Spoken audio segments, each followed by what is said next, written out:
2 years ago, I ran a program that was focused on 9 elements that I have understood through my life's experience that helped me to thrive and feel more in control and more in surrender and more accepting of life as it unfolds.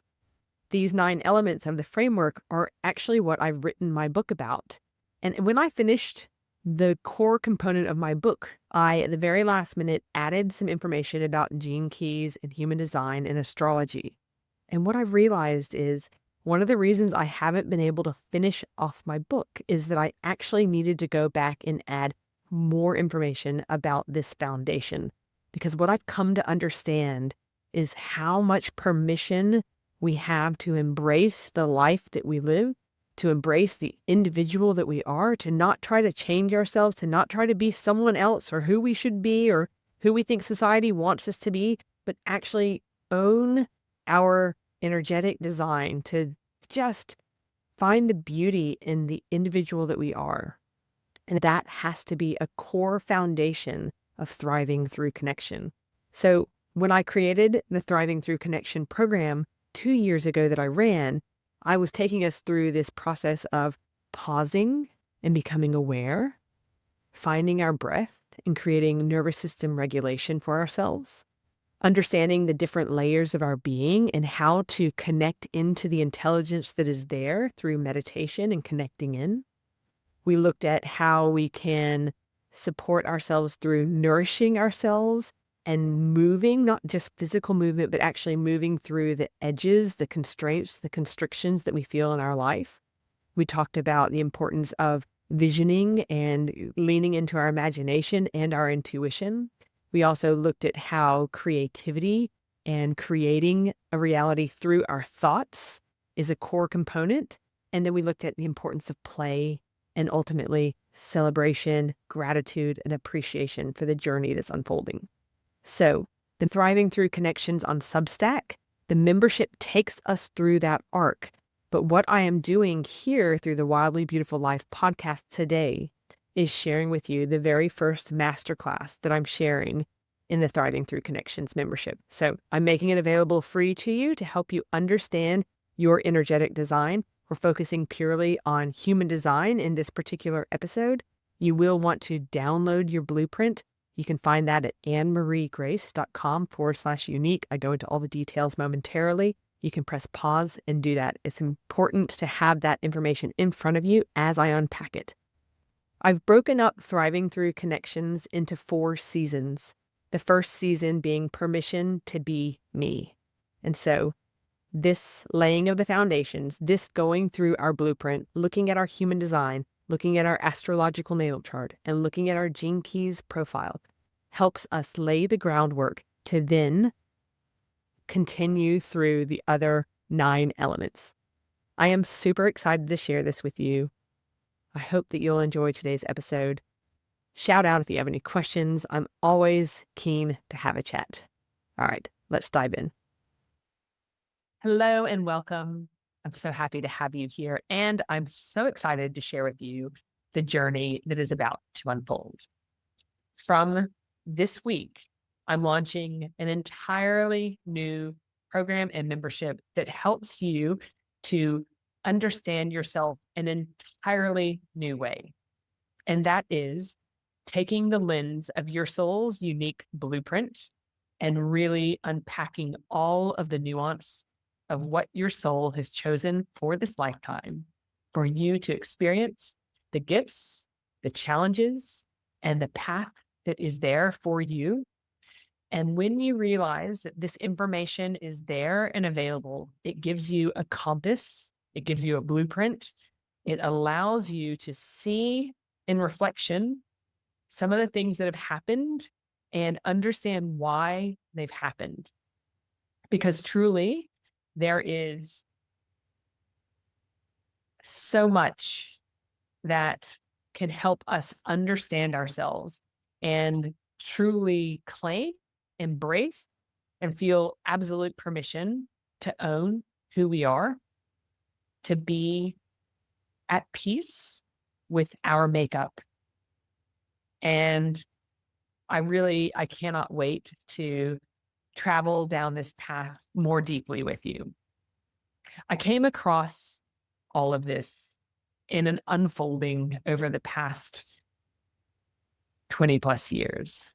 For me, a big part of my deconditioning was catalyzed when I moved to Australia in 2004.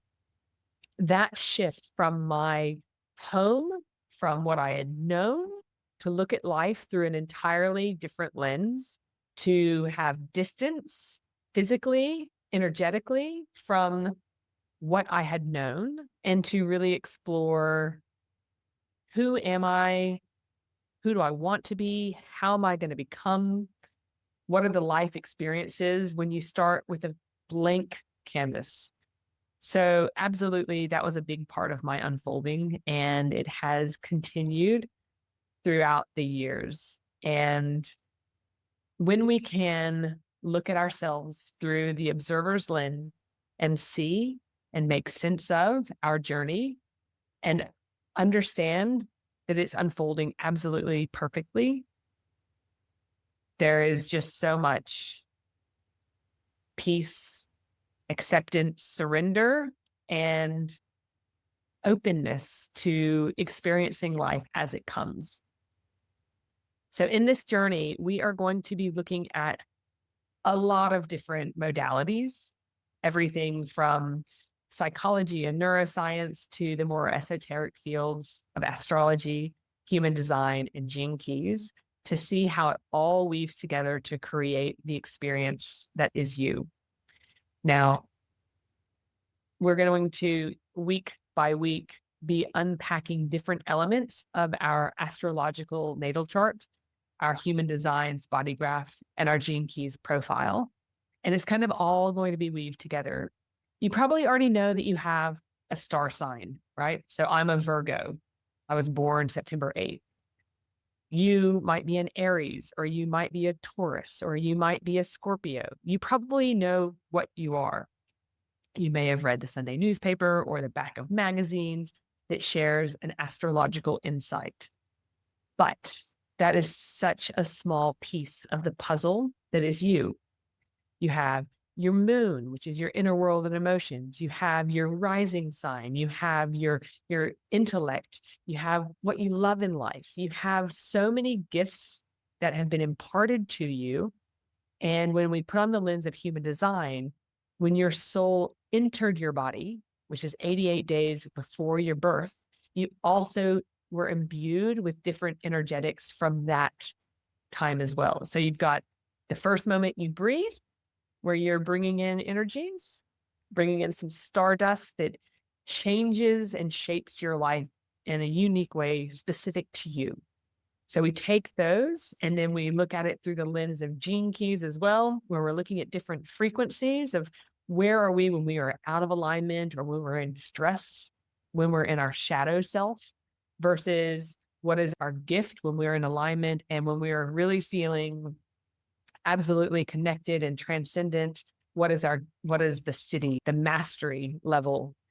And we can look at all of those based on where certain planets were in our charts, both at the 88 days before birth and the moment of our birth. And what I found, and when I speak to my clients and when I share this with friends and family, the level of permission this creates for you is like nothing else. To be able to know yourself at the deepest level, to accept yourself, to embrace yourself, to feel total permission to just be yourself. That's what this journey is about. And I really am excited to share it with you. We will also be covering kind of a seasonal theme. So we are going to start with permission to be, right? And so we're going to be looking at this blueprint as a foundation for the month of March. And then that's going to continue on in the background with little mini masterclasses.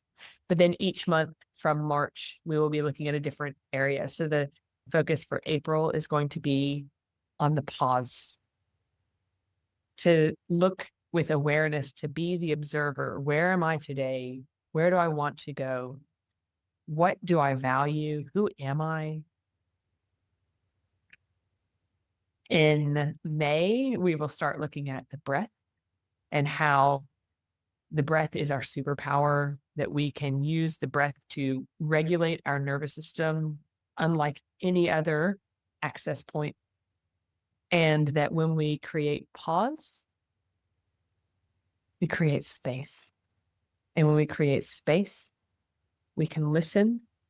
And in the silence, we can understand ourselves in a totally different way. We're going to move into June, where we're going to really connect in to the different layers of our being. And again, everything kind of builds on the last. If you are listening to this in March, you are here at the very start of this journey, and you can travel in real time with me as this journey unfolds. If you are hearing this in April or May or beyond, you can start whenever you hear this. You just start at the beginning, and you can consume at the pace that works for you. We will be having a quarterly call for all of the members of Thriving Through Connection. And if you are in the inner circle, which is a higher touch point, then you have access to a monthly call where we will unpack the theme that's at the present, and you have an opportunity to ask questions specific to you. This is an opportunity to come in at my lowest level of coaching. It's an entry level where you can be a bit more in my world, have conversations, get something specific to you. If you just want to touch in and listen to the messages, listen and read at a pace that works for you and join in those quarterly sessions, wonderful. And if you are just wanting to listen, if this is going to be free, you can listen anytime. I will be dropping tidbits, but if you aren't part of the membership, then you won't get that deeper unfolding of the blueprint. So I am so excited to have you join me on this journey. I hope that you will walk away feeling the same amount of permission to embrace and be your majestically unique self that this information has provided for me.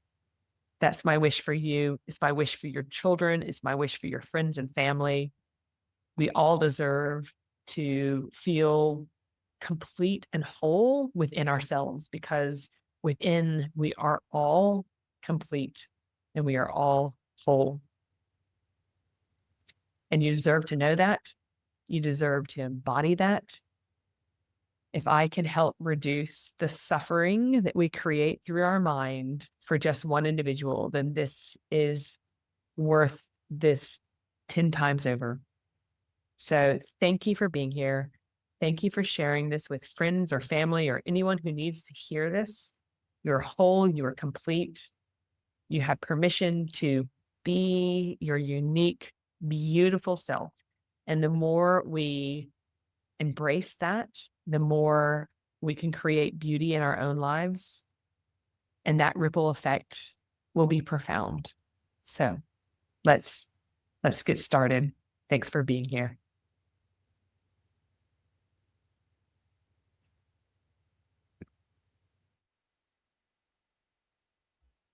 Hello, everyone. This is Anne Marie. Welcome, and it's so beautiful to see you here.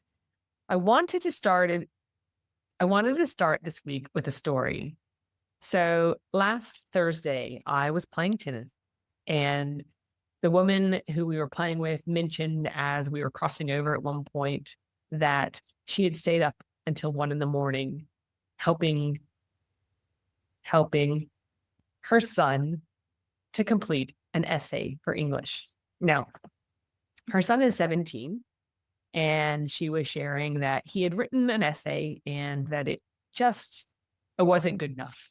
And she wasn't doing this side by side with him. She just took it upon herself to rewrite the essence of his essay in a better structure.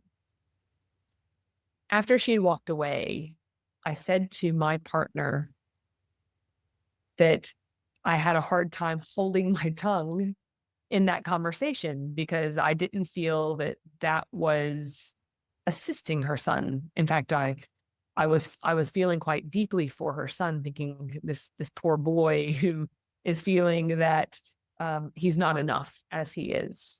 Now, I won't go down the whole idea of he has chosen his mother, his soul has chosen his mother.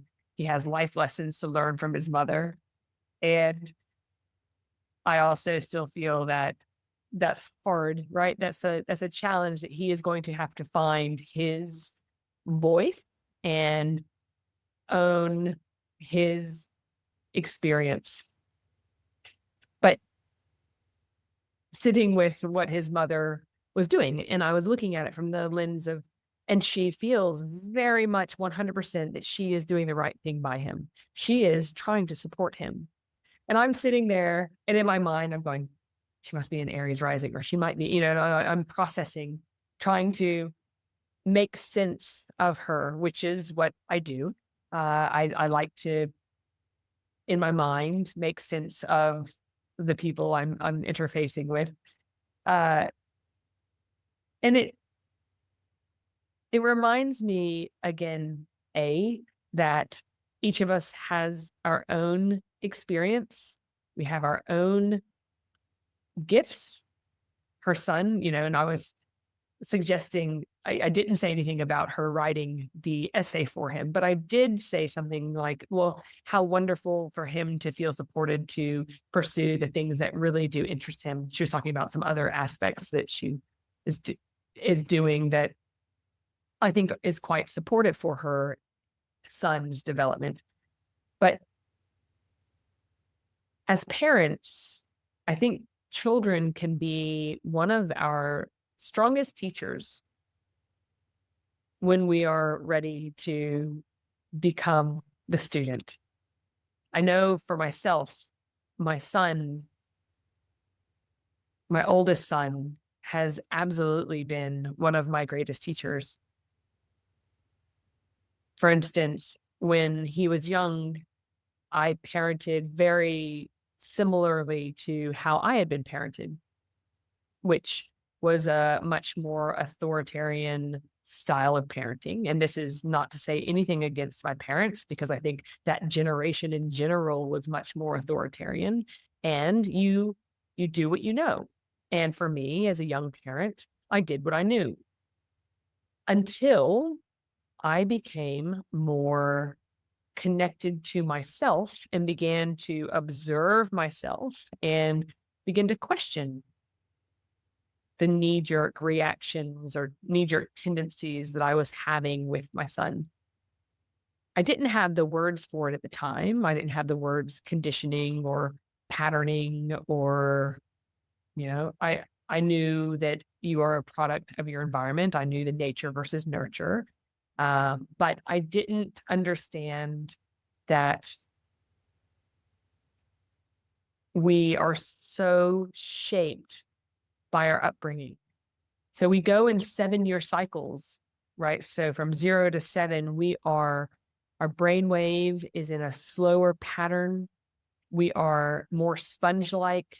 We do not have the filter that says this is true or this is not true. We are just absorbing from our environment. And we are learning how to stay safe, if we are loved, if we belong. And in order to feel safe and to feel like we belong and to feel like we're loved, we try to resonate with our caretakers, which are usually our parents. And so we learn this is what mom does when she's happy, and this is what mom does when she's stressed, and this is what mom does when she's angry, and this is how dad makes money, or this is how mom makes money. This is how we are supposed to act, right? That's what we are taking on from 0 to 7. And then when we're around 7 to 14, our emotional body is beginning to develop. And with our emotional body, we are beginning to realize that we are separate from our parents. We are really beginning to take notice when the teacher says, "Oh, Johnny, you've done a really good job." Or, "Sue, look what you've done here." Or, shame. That's very naughty of you, right? And so we are observing and learning how to act socially, how to stay in the lines, how to fit in, how to belong. And we're learning, oh, maybe I'm not very good at math, or I'm really good at this, or this person was rewarded for that behavior. I'm going to be more like that. Right. And so all of this is shaping the way that we teach ourselves to be in the world. And it goes on from there. My excitement for you and myself is when we become aware that these stories are shaping our lives and that the stories we've learned are not necessarily true. Because once we have awareness, then we get to choose.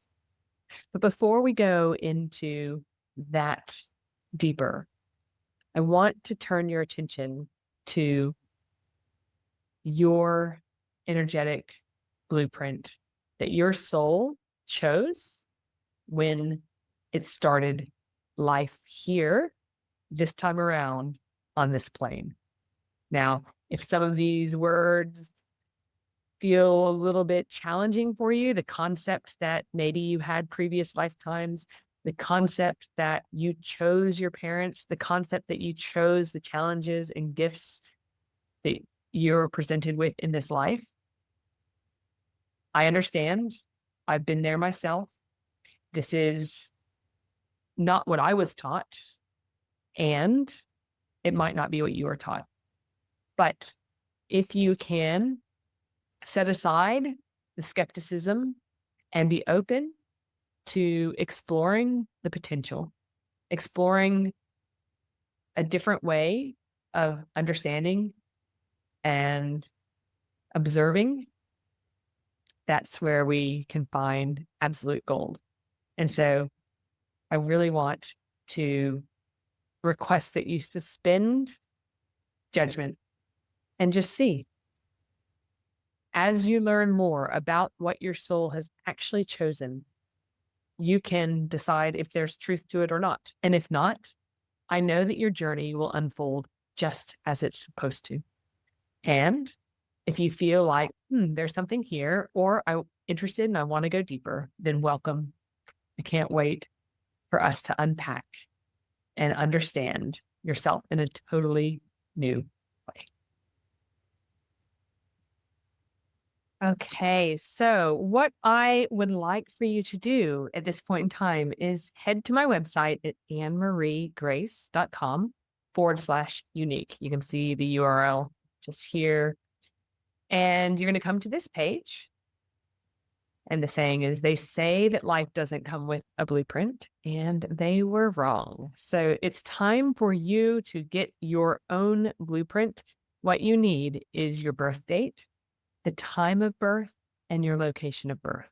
If for some reason you do not have your exact time of birth, may I encourage you to please do your best to find it, because the exact minute does make a difference. If you are not sure of your exact time of birth, then click on this link and read about that. Ultimately, we would prefer that you can find out. If you can find your birth certificate, ask a parent or grandparent or someone who potentially can help you understand that. There is a form of astrology called rectification astrology that can help you identify your birth time if you want to go to that level of understanding. I'm not that person for you, unfortunately, but you can find them online. And if all else fails, you can trial a 6 a.m., a 12 p.m., and a 6 p.m. time and look at the nuance between them and make a decision of what feels most aligned for you. Sometimes it's incredibly obvious. There's such difference. And then you could choose to spend a little bit more time and test hours around that. Because the more you know, the more you can determine your different signs that impact the different houses of your birth chart, and that will flavor everything in your life differently. So the more accurate we can be, the better. So once you do that, you're going to pull up what's called your Rav mandala. As you can see here, I have my mandala and it has the different signs of the zodiac all around. We have, as you zoom in, let me just make this a little bit larger so you can see what we're looking at. So you can see each of these are the hexagrams of the I Ching. And these are symbols to represent different aspects. So in human design, this is a symbol for the earth. And then we have our moon. These are some of the planets. This is actually our south node, which is technically not a planet. It's a position on the moon. We have, zoom in a little bit more so you can see more. We've got our Venus and our Mars energy. And you can see that some of the colors are blue, some of the colors are yellow. All of these mean different things. And week by week, we are going to be unpacking exactly what these influences mean. You can also see in the center of this chart, we have what is the human design body graph. It includes our chakras. It includes our gates and which ones are lit up. So for instance, you can see here's gate 35. It is lit up and you will see around the chart down here, I have Jupiter, and this is the design side of my Jupiter that's lit up, and it creates this blue line that connects through to my gate 36. That is called a channel. We are going to be covering all of this and what it means for you, but you can see here, my gate 36 is my moon design. Okay, and so this color yellow, it represents where you'll find it in the chart, which is, this is our solar plexus. And whether you have color or no color, all of that makes a difference for you. Now, once you have your chart, you will see some information here. You can confirm it has the correct time and date. It's going to give you a type. It's going to give you a strategy. And we're also going to have a look at your profile. And all of this information here is relevant to your human design. It's a great starting point for us because from my perspective, the human design was where I could really begin to apply the knowledge about my energetics more quickly. Over the time, we are going to be dipping in and out between human design, astrology, and gene keys. But for today, we are going to be uncovering your human design. So we want to look at your type, your strategy, your authority, and your profile. So in case you haven't already, please download your Align to Thrive free overview. If you want to purchase the energetic alignment overview, that gives you more comprehensive information about your soul's unique blueprint, or if you want the fully comprehensive 100+ page report that digs into all of your gifts, all of your channels, all of the chakras, the centers that are defined for you, or whether they're undefined and what that means. And it goes into all of the planets and the energy. So choose your path, right? Like choose your own adventure. If you just want the overview, grab this Align to Thrive, and you will be able to use that with ChatGPT or another AI, or even just Google to enter some information and learn more about yourself. Yes, there's some information in that report for you as well, but it doesn't go into too much depth. So we are going to pull that up. And as you can see, here is mine on the screen. Let me just make it a little bit bigger so that we can see. And as it says, your permission slip to be majestically yourself. You'll see that it starts off with some of the quick highlights that we are going to be unpacking. So again, we're going to focus today on your type, your strategy, your authority, and your profile. Okay. You might also want to read the Incarnation Cross. We're not going to talk about that too much today, but ultimately this is your life's sole purpose from the human design perspective. And you can read what that means. It ultimately is something that we are becoming. So we're not trying to be this, it's what we're becoming. And so you can see for me, mine is a left angle cross of dominion. It's a blend of intellectual exploration and community leadership. It very much aligns with me understanding things and sharing them and creating community around that, which is what I'm doing here with Thriving Through Connections. It emphasizes the importance of seeking clarity and truth through inquiry, while also highlighting the ability to influence and unite others. It's a cross that reflects a dynamic journey of navigating social complexities, balancing personal insights with the responsibility of guiding and inspiring individuals within a community context. Now, if you had asked me 5 years ago or 10 years ago, did this cross make sense for me? I would have said, well, yes, to some degree. I was working in the therapeutic yoga space. I was uniting people within that. I was navigating social complexities and balancing my personal insights to a degree. But I would say that I was actually repressing a lot of my own voice, my knowledge, my wisdom, due to some circumstances that required more growth for me to be able to step into and own my knowledge and share my wisdom. But that's for another story, another time. But what I want you to understand is that if you read this and think, some of that makes sense, or none of that makes sense, or yes, that totally aligns, you're perfectly where you are.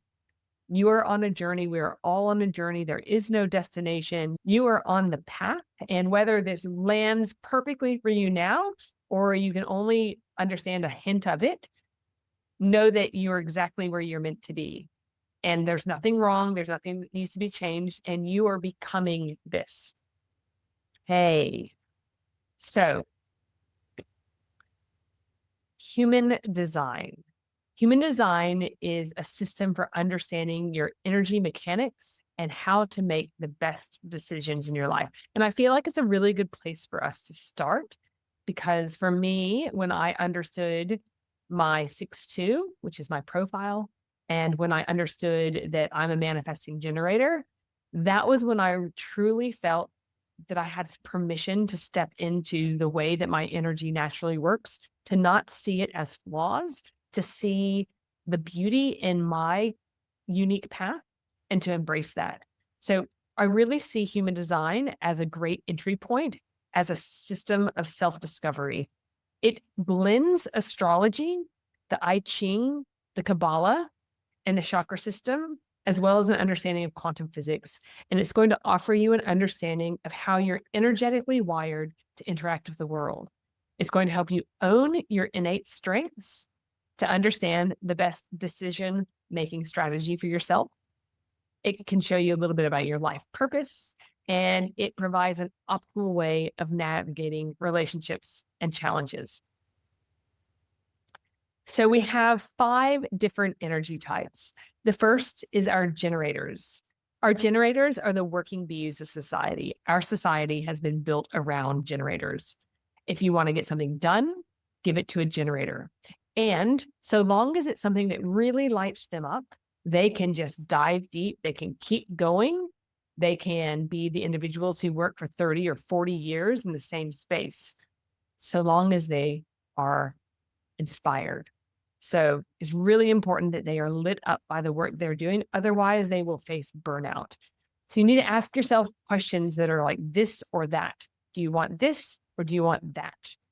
Their strategy, the natural strategy for a generator, is to respond to life. So things are noticed and you respond to them. You see an opportunity, you hear something and you respond to it. You're not necessarily the people that are coming up with the ideas, but you are helping to execute the ideas. You see or hear what someone is doing, and you're like, I am behind that. I want to respond to that. And I want to use my energy in response to what I've just heard or seen that has gotten me excited. You know that you're in alignment when you're feeling your signature theme, which is satisfaction. And you know that you're out of alignment when you feel frustration. The strengths for our generators are that you have sustainable, consistent energy and you're capable of long-term focus and work when you're in alignment. You have as much energy for a new day as you did for yesterday and the day before, so long as you are lit up by the work that you're doing. Generators have their sacral chakra defined, which is their life force, their creativity, their drive. And when that's defined, it means that you're almost like a battery. And at the end of the day, your battery has emptied out. And so long as you get a good night's sleep, you're going to wake up the next morning as excited and the energy of the battery is fully recharged from your sleep and you're ready to go again. Our society has been built for generators. This is 9 to 5 energy. This is working 40-hour a week kind of energy. This is just get stuff done energy. So long as you're lit up by what you're doing, you're a natural builder and creator. You're capable of mastering your craft through repetition. You're reliable and steady, and you're able to bring ideas to life through sustained effort. The challenges for our generators are that you can become really frustrated when you're out of alignment with the work that you're doing. You can become burned out. You can overcommit if you say yes to everything. So feeling stuck when you're not engaged in unsatisfying work can be a challenge. And you might have difficulty saying no to people because you're like, oh, I can just get it done. But when you overextend your energy to please others or have those people pleasing tendencies, that's when you're going to move into frustration. So how do you thrive as a generator? You follow your gut responses. You only commit to the tasks that excite you, and you practice patience and presence. When you learn to discern what is a true yes versus societal pressure, that's going to honor your body signals, and that's going to help you sustain your energy. So we need to make sure that you're setting boundaries around how you use your energy, and you rest and you recharge regularly. Then we have our manifesting generators. These are a hybrid between our manifestors and our generators. These are individuals who move fast, they're multi-passionate, they love variety, and they find shortcuts. They collapse time. Sometimes they skip steps when they go too quickly. So I'm a manifesting generator. It makes sense that I love teaching. I love creating. I love consulting. I love coaching. I love writing. I have interest in play. Like I have multi-varied passions, and it's really important for me to do them all. And when there's no longer energy and passion there, I am meant to pivot. Manifesting generators are meant to shift when the energy is stopped. Otherwise, we can bring ourselves into burnout by trying to continue down a path that is no longer right for us. But it's really important that we're juggling multiple things. And for me, feeling ownership to juggle those multiple things really made sense and made me feel like I'm not a failure because I'm not just digging down into one thing. I am meant to be juggling lots of things at the same time. Manifesting generators are multi-talented, efficient, fast-paced, and able to handle those multiple projects simultaneously. But we're also quick to pivot and adapt. We're able to recover quickly from setbacks, and we're capable of bringing visions to life quickly and powerfully. So we get that manifesting energy, that ability to initiate, and we have the ability to respond to the initiation. So what we don't have necessarily is longevity around something. So it's really good for manifesting generators to partner with generators who see the vision and can keep it going forward. So that way, if the manifesting generator's attention has shifted over here, that if there's meant to be legs to an idea, that someone else is taking that forward and the manifesting generator can turn their attention in a new direction. Our challenges can be impulsivity and skipping steps, going too quickly and then having to come back and redo because we've skipped too many steps. Also, frustration when others don't keep up with us because we're kind of jumping 2 or 3 steps ahead. We can have scattered focus and feel pressure to finish what we've started when not necessarily that's what we're meant to be doing. And we can get burned out from overextending ourselves, and we can have difficulty around balancing our speed with accuracy. So how do we thrive as manifesting generators? Firstly, we inform others of changes. We keep them abreast of what's happening. I know for sure for me, the more I can share where I'm going, it creates a smoother path for me. But we also need to be able to embrace spontaneity while ensuring follow through, allowing space for trial and error, because sometimes we are moving so quickly that there's going to be a lot of trial and error. It's really important that we prioritize the projects that light us up and feel aligned, and that we delegate or drop the things that no longer excite us. And it's important also to slow down to ensure a bit more thoroughness, and we schedule time to rest and regroup.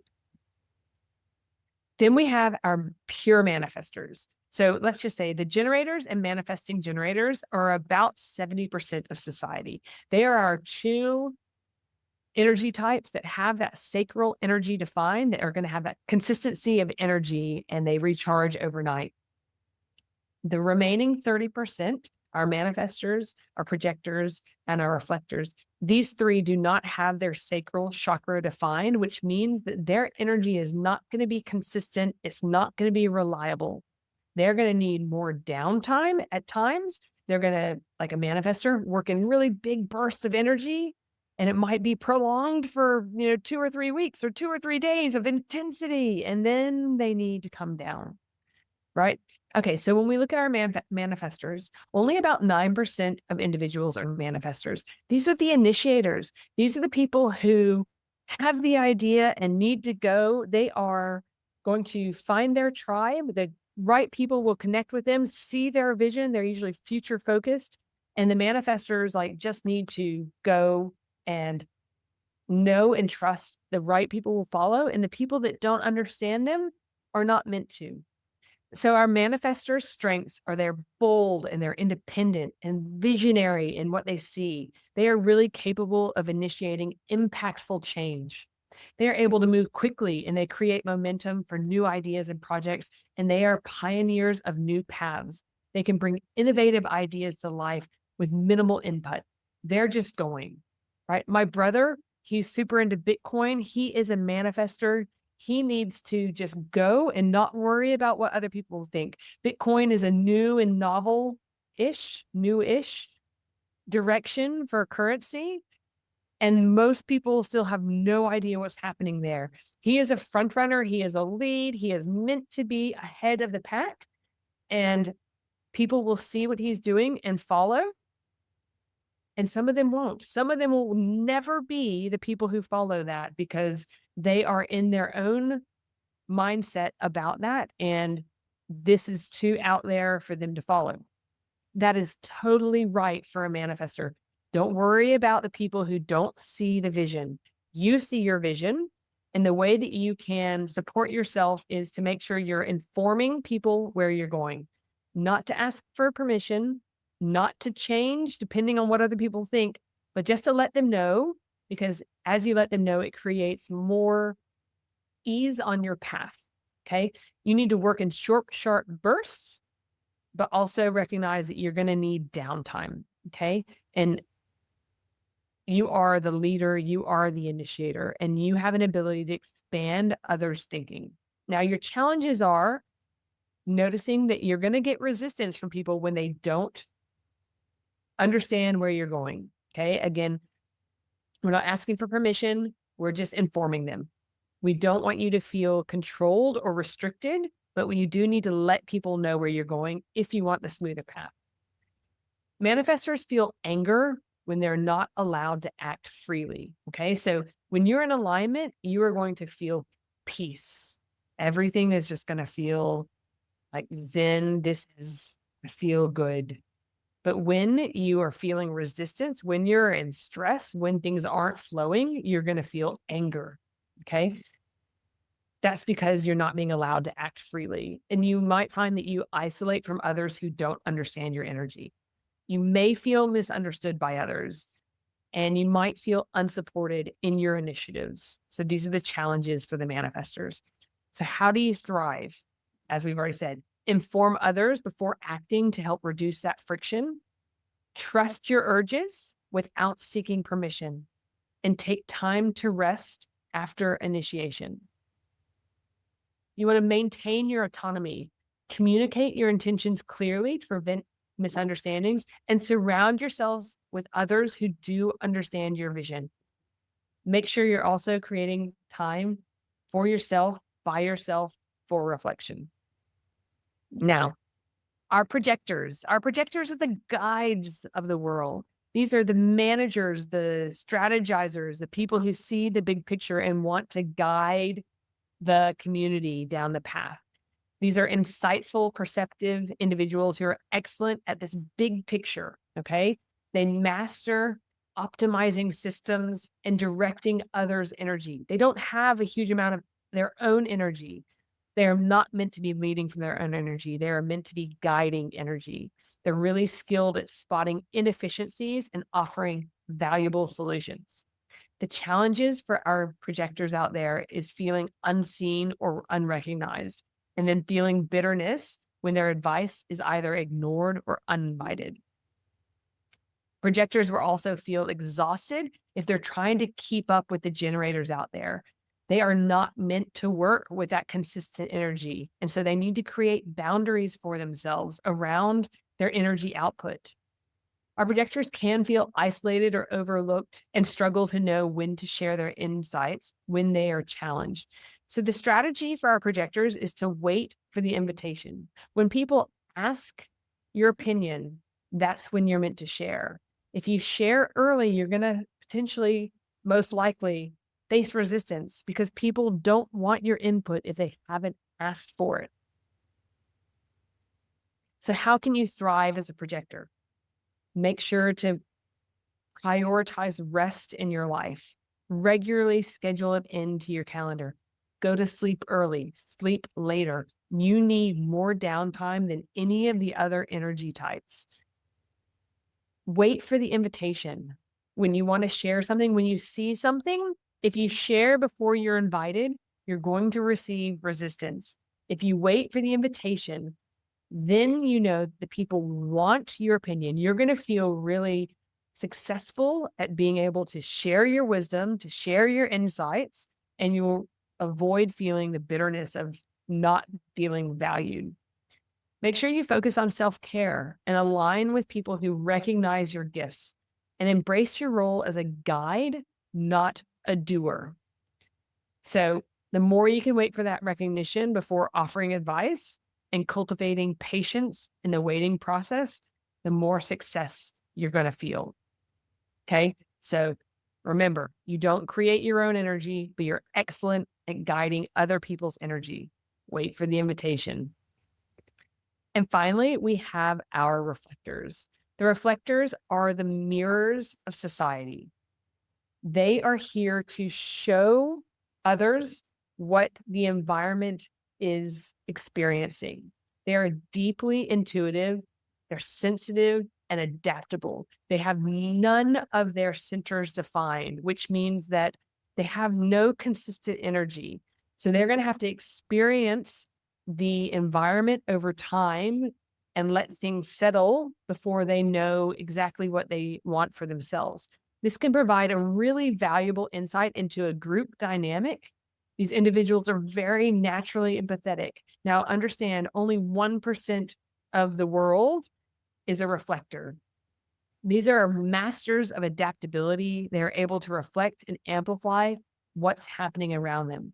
The challenges for our reflectors is that they are emotionally inconsistent, right? Because they're experiencing and feeling the different environments, and it's a question of what's mine versus what's the others. So you need more time. Your strategy is to have a long period, up to 28 days, to gain clarity and you need to put yourselves in different environments for you to experience and understand what is actually yours. There's disappointment when expectations aren't met and vulnerability to external influences. So, really making sure that you are taking your time to figure out what is yours. You can feel overwhelmed by inconsistent energy and also easily drained in chaotic environments. So, again, making sure that you have that downtime, that self reflection time, space to yourself that's quiet and nurturing. So, how do you thrive? You give yourself 28 days to make major decisions. You surround yourself with supportive and aligned people and environments, and you track your lunar cycle to wait for that clarity. Okay. Regularly cleansing your energy, observing without attachment, and embracing this really unique, fluid nature that you have. Okay. So remember to find those quiet and nurturing spaces that allow you to recharge, and make sure you're practicing grounding principles, grounding techniques every day. Okay. You've got all of your senses wide open. You feel everyone's energy. You reflect people's energy back to them. You also amplify their energy. But understand what's right for you, it's creating that time and space and just knowing that you need a lot of time. So the other thing I want to cover for us today is your profile. Now, your personality archetype is the way that you interact with the world and your life path. It is comprised of these two numbers, which is a blend of your conscious and your unconscious. So when you see this human design body graph, you have your unconscious. This is the energetic influences that your soul was imbued with 88 days prior to your birth. So, the understanding from a human design perspective is that the soul enters the body 88 days before you're born. So, sperm and egg, embryo, fetus grows, and at 88 days before you're born, your soul brings in the energies of the cosmos. You have the stardust that becomes part of your DNA. So, just in the same way that you have your X or Y chromosomes, you have your blue versus green eye genetic makeup, you are taking on energetic influences from the cosmos, from the sun, from the moon, from the intellect, from where we love, right? All of this is coming into you. And then the moment you take your first breath, you're bringing that in again. So as we look here, what we have is our conscious line and our unconscious line. The first number is your conscious line. The second number is your unconscious line. Okay. The first number is the moment you took your first breath. The second number is 88 days before your first breath. So if you are a 1-3, you are the investigator slash martyr. You are the individual who seeks knowledge through deep research, and then you test those theories through life's experiences. If you are a 1-4, you are the investigator opportunist. So you crave that deep knowledge. You're going to be a researcher, but you're going to use the knowledge and the connections you create in life to share and apply it. If you are a 2-4, you bring in the energy of the hermit. These are individuals who have a natural gift that need solitude and introspective space in order to bring that gift to the forefront. As an opportunist, they are then there to share their information and their knowledge with the right network. Our 2-5s are the hermit slash heretic. So again, they're the mastery, creating their natural talent through solitude. They're here to be called out to lead and solve problems. The 5 is our leader, right? So they're here to take this information out into the world and to lead. Our 3-5s are the martyr slash heretic. So the 3s are individuals who learn through trial and error. They are here to try things, see what works, pivot, try again. They learn through the process of failure. So you got to reframe the word failure. It's not failure, it's just part of the process. You try things, they work or they don't. You try another thing, it works or it doesn't. When you can embrace this way of learning, this way of processing, that is how you learn. So our 3s are learning through trial and error. And as a heretic, as the leader, they're sharing these practical solutions with the world. Then we have our martyr slash role model. The 3 stays the same. We're growing through those life experiences. The 6 gets to experience life for the first 30 years through trial and error, ups and downs, testing things out. I'm a 6 myself. So we spend those first 30 years. I had 14 different jobs before I was 30, trying different things out. Does this work for me? No, I don't really like that. So let me try this, right? Trying to find what works. Then around the age of 30, and for the next 20 or so years, you go into an introspective phase. This is the time where you're consolidating your learnings, you're going deeper into what lights you up, and you're really learning so that when you're about 50 years old, you can step out as a role model to share the hard earned wisdom from your trial and error phase, from your introspection. With all of this wisdom, we're now stepping out as a role model, as a wisdom keeper.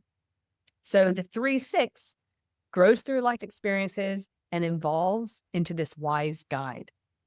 Our 4-6 brings the energy of the opportunist, that individual who really likes to build strong networks with people. And then they take in that role model energy, right? The person who's maturing into leadership through those different life phases. If you are a 4-1, you are the opportunist who enjoys connecting with people. And as a 1, you're that investigator, the person who's building a solid foundation through research. If you're a 5, again, you're that leader, the heretic, who projects solutions to problems, and then they solidify them through this research, through this investigator lens. Our 5-2s are, again, that leader who's offering practical solutions, but then they need that introspective time to go home and recharge. Our 6-2, this is mine. We are people who grow through different life phases. And then when we have the wisdom at around age 50, we step out as the role model, as the wisdom keeper.